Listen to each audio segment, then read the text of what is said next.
No gypsies allowed, no travellers allowed. It's a sign that we still see. Is it right that my people are still banned from shops like dogs? I'm Davie Donaldson, I'm 20 years old and I'm a Scottish traveller.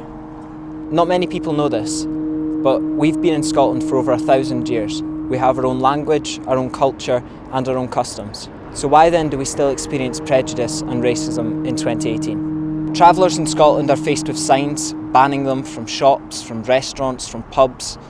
We're regularly told that we're not allowed to access facilities like swimming pools because of who we are. Many of our words from our language have made their way into the settled community slang. Words like chavvy, words like gadgie. Those words are used to describe dirt.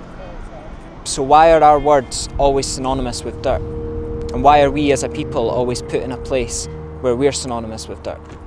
I want to challenge the everyday ignorance that exists. I want to challenge people using terms like tinky and minky. Describing tea as tinky, describing someone who's dirty as a tink or a mink is extremely offensive to me and my people, but people still think it's acceptable. I'd make the conscious effort to hide who I am, make the conscious effort to maybe look different, to talk different when I'm in the shops.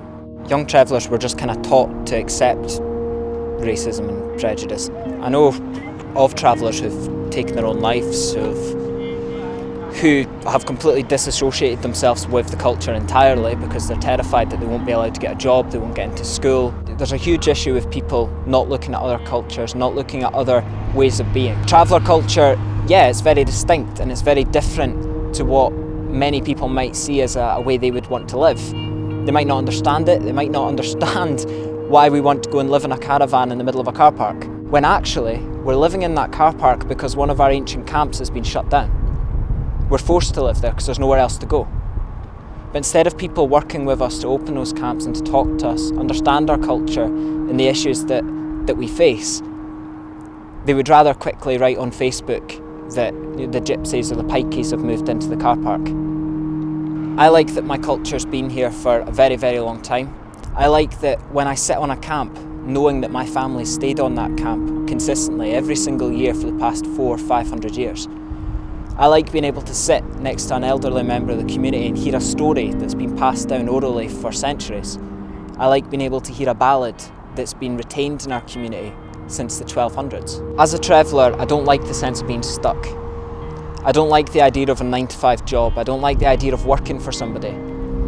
I don't like the idea of living in a bricks and mortar house and that's me for the rest of my days and I'll get my pension and live in a house forever. I don't like that. I like the idea of being able to move, being able to be free, being able to get in touch with the way that my grandparents, my great-grandparents, my great-great-grandparents all lived. Being able to be nomadic and being able to redesign how I see a traveller in contemporary society by using this history, building on this history, but also having the opportunities that everyone else has is really important to me.